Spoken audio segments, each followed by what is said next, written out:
అందరికీ రాఖీ పౌర్ణమి శుభాకాంక్షలు. నిన్న వరలక్ష్మి వ్రతం చేసుకున్నాం కదా, ఆ పూలన్నీ తీసేస్తున్నాను. ఇవన్నీ ప్యాక్ చేసి పెట్టుకుంటాను. మళ్ళీ వినాయక చవితి అప్పుడు బయటకి తీస్తాను. వెండి సామాన్లు కూడా అన్నీ క్లీన్ చేసేసుకున్నాను. ఇంకా వెండి పూలు వీటిని అయితే ప్యాక్ చేసుకున్నాను. వీటిని కనుక తీయకపోతే మా పిల్లలు ఒక్కొక్కటి తీసుకెళ్ళి కింద పడేస్తారు. నేను 110 వెండి పూలు కొంటే నా దగ్గర 106 ఉన్నాయి. 4 పూలు మిస్ అయిపోయాయి. మా పిల్లలే ఎక్కడో పడేశారు. ఇంకా దేవుడి దగ్గర పెట్టిన లక్ష్మీ గవ్వలు, తామర గింజలు వీటిని కూడా ప్యాక్ చేసేసుకున్నాను. వెండి సామాన్లన్నీ ఒక డబ్బాలో పెట్టేసి ఇలా కర్పూరం వేసుకుంటే మంచి స్మెల్ వస్తుంది.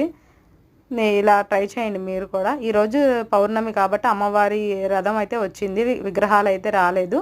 జనాలు కూడా చాలా తక్కువ మంది ఉన్నారు. 3 డేస్ హాలిడేస్ వచ్చాయి కదా, అందుకనే ఇప్పుడు మేము కూడా రాఖీ సెలబ్రేట్ చేసుకోవాలి. ఈ విధంగా అయితే పూజ చేసేసుకున్నాను. శనివారం కదా, శ్రావణ శనివారం చాలా మంచిదని. వీడియో నచ్చితే లైక్ చేయండి, మా ఛానల్కి సబ్స్క్రైబ్ చేసుకోండి. మా రాఖీ సెలబ్రేషన్స్ది కింద ఇస్తాను, చూడండి ఒకసారి. కొత్తగా చూసేవాళ్ళు మా ఛానల్కి సబ్స్క్రైబ్ చేసుకోండి.